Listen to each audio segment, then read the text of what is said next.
Hey guys, just got home and picked up a package today. So I recently ordered some brake lines. So these here are the braided brake lines by Goodridge.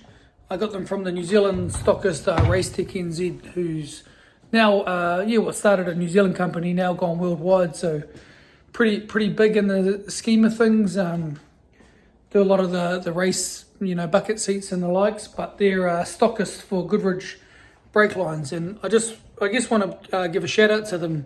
Their communication and service has been really good. Nice quick delivery, prompt with answering a couple of queries that I had in and around to make sure I ordered the right part. And then again, this product here is, for the price, is unbelievable quality, to be honest. The attention to detail.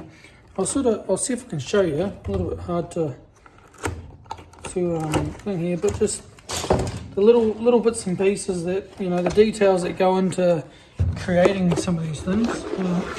Pull them out.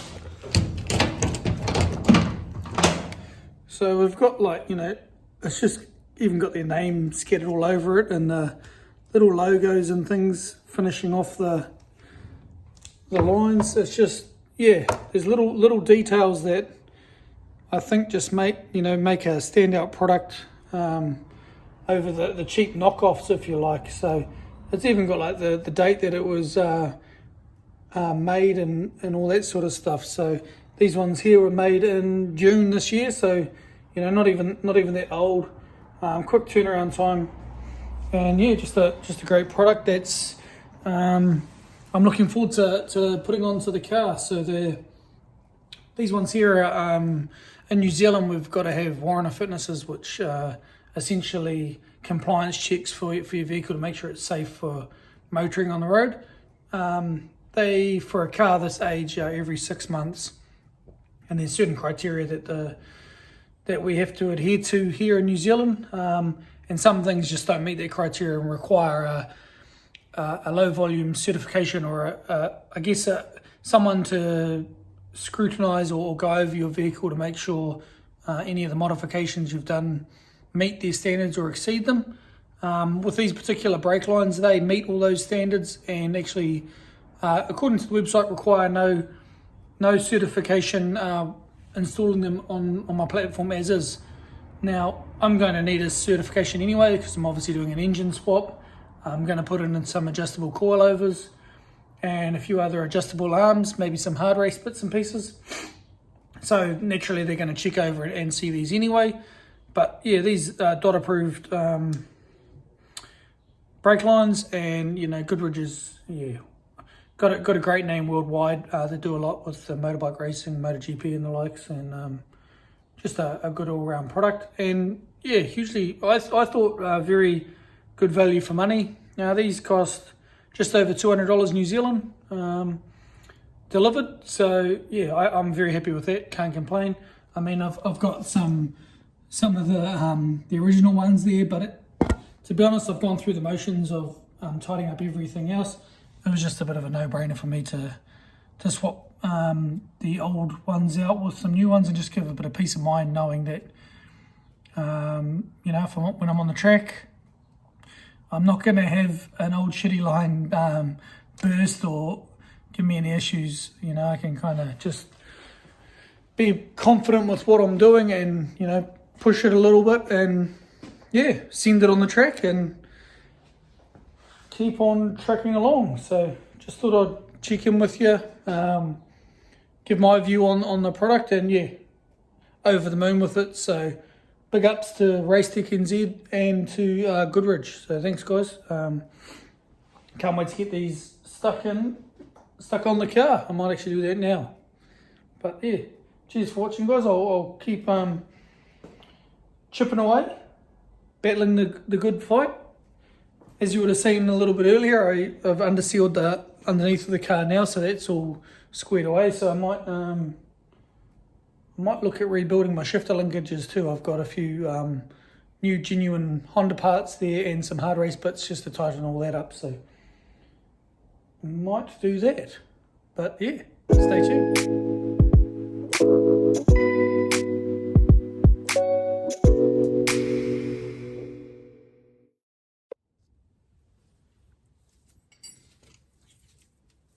just changing over the brake lines here that I just got. So firstly, you got to pull out that little piece there. Actually, sorry, should have left that in.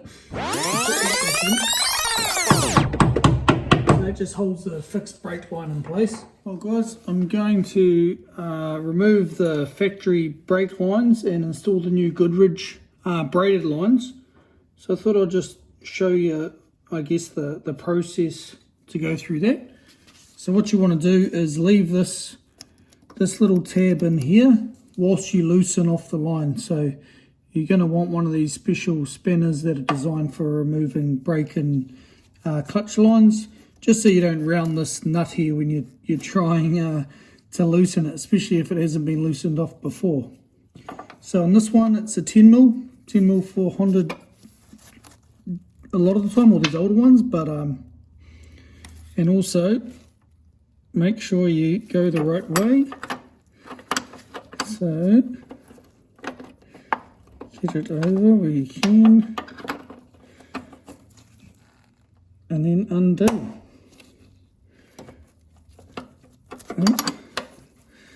So once I've loosened it, there we go. Loosen it off here. So it just unwinds from this fixed the rubber line here. So undo this, get a little bit of brake fluid, no doubt.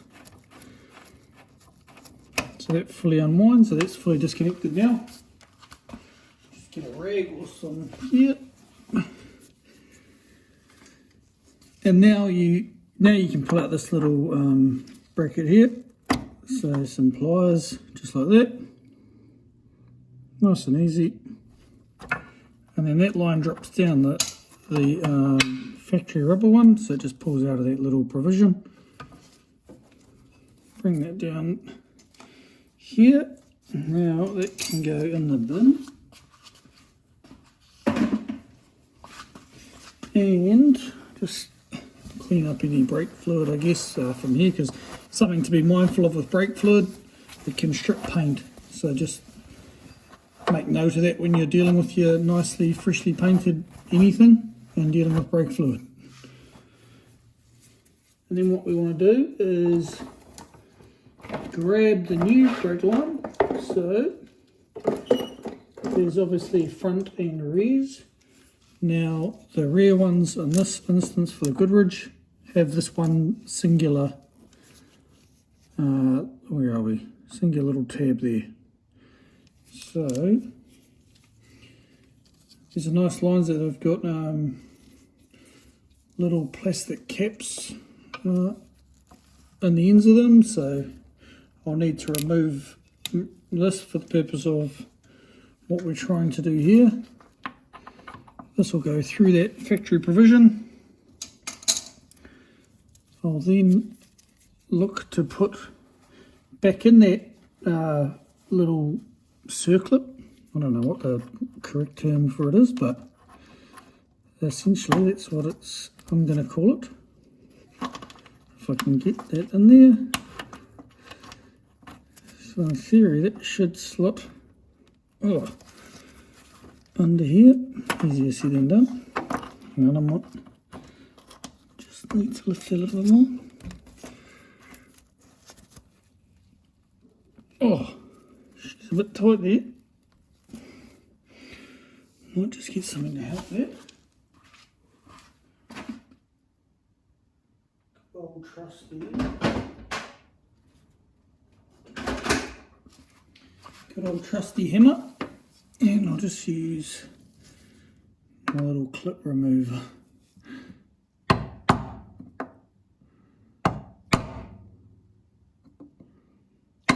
Not the best tool to be using, I'll tell you that right now, but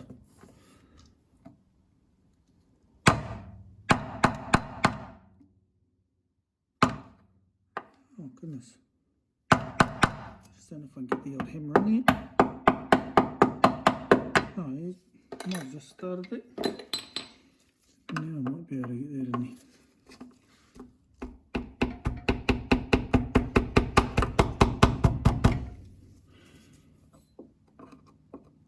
How are we looking?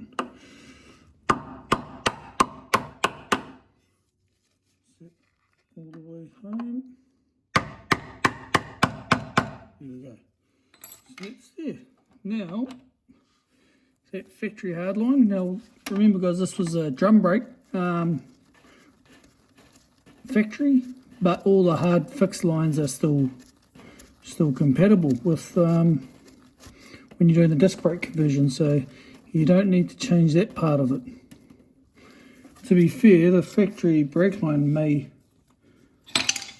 be used. I'm not too sure. I haven't tried, but I wanted to put some nice new ones in. Bit of peace of mind on the track, knowing that when you're pushing the car to its limits, that it can do what it wants. What you want it to do, and you don't have to sort of concern yourself with old 1995 or earlier Honda parts, and how tired they may get over time, just wear and tear. So nice quality product from Goodrich, made in the UK and supplied locally by Racetech NZ.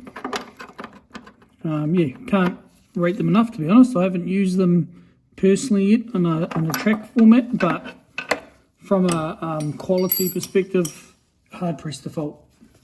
So that's that, guys. Let's just pull this out of here. So we've got the brake line there installed. Well, at that end anyway. Still got to get the caliper obviously, but I am humming and hawing. I've got a couple of options here. So these ones here are the 239 discs. Just a factory sort of SIR equivalent, which obviously I've got calipers that I'll need to rebuild.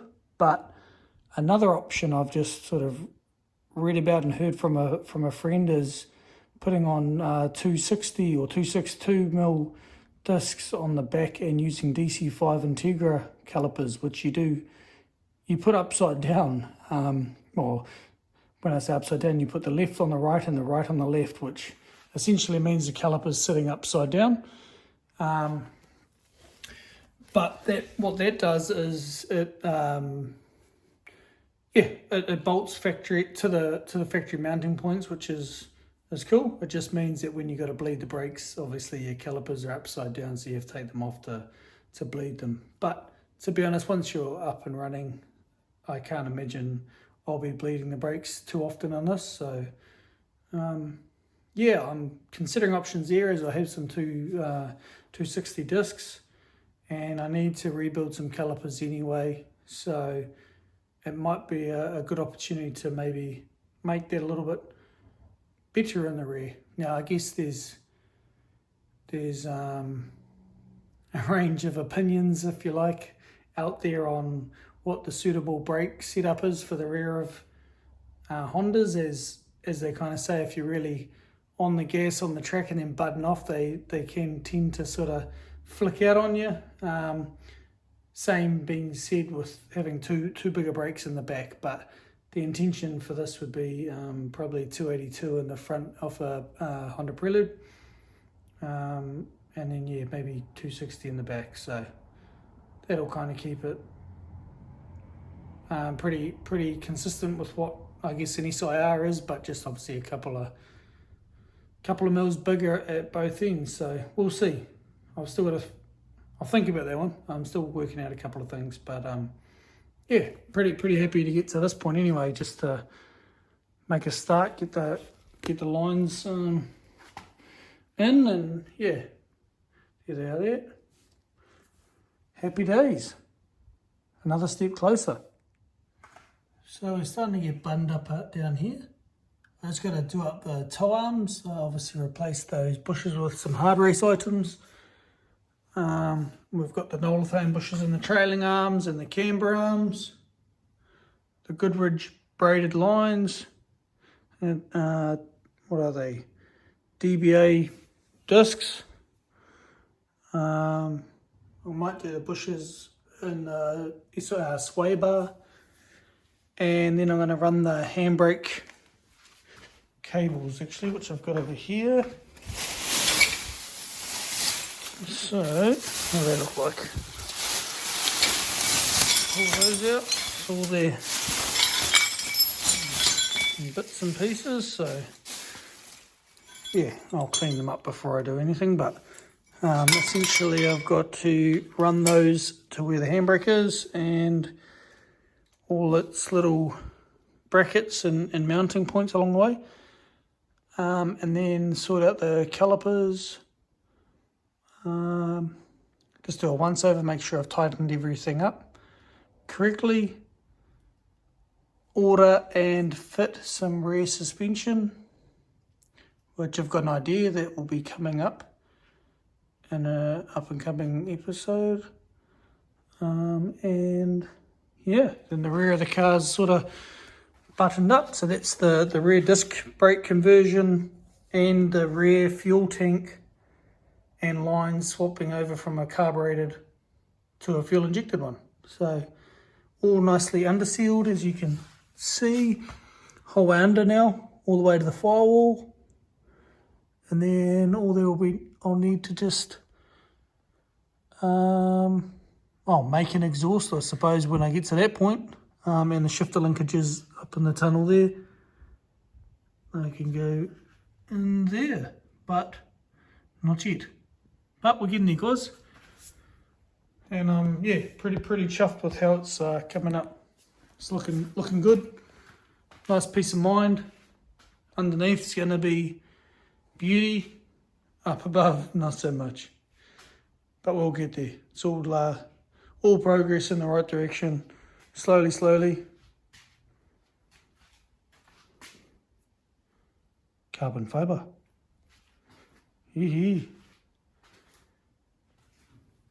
But yeah, inside's another whole thing. Got to muck around with the loom and all that sort of stuff. Yet, got to feed the fuse box back through into the behind the dash, because I'm going to put a little catch can there, and then relocate the battery to somewhere. Not 100% sure yet. May swap this over to the SIR one, and the booster I've got the SIR one too. Actually, what size is it? So it is, I can't make it out on here, but yeah, they often do like a 1 inch one off the ITR, or 15/16 off CRVs as a common upgrade. I'll have to have a look at what the SIR one is and this one properly when, not today. And then I've got to attack the front. So we're getting there. But we've got the subframe here. I took the power steering rack off the SIR one there on the weekend. That's, what is it? Almost half a lock or less than the factory one, lock to lock, so from left to right, which is, since I had it, it's worthwhile swapping over. And funnily enough, the boots and the likes are actually in better condition than the one that was on there, so I might just leave those because there's nothing wrong with them. But I might change some of the bushes and bits and pieces throughout. And I've tidied up, they're not here, but they're at the old man's house, the front arms for the SIR brakes to fit. So they look the same, but basically what happens is these points here, this is where your caliper mounts onto. So going to a bigger disc, like factory, this is 242, SIRs are 262. I want to go 282 off a Prelude, but in order to do so, obviously you need to mount a caliper somewhere, and just with where these are, they're just too short for the caliper to actually fit. So basically you have to swap over the whole arms from an SIR type model or VTIR or, So I've got those all cleaned up, and I want to rebuild the camber arms, or possibly get some adjustable, like maybe hard rest ones or something. And I think, clean up a few bits on here a little bit more, swap over the sway bars, then they can go back in. And yeah, tidy up the engine bay, do the front brake conversion, and then I'll move on to the B16 and refreshing that. So going through the motions of what I need to do there. So all the basic niceties with a couple little extra touches just for good measure. And then I'll tackle the gearbox one day. And yeah, put it in the hole.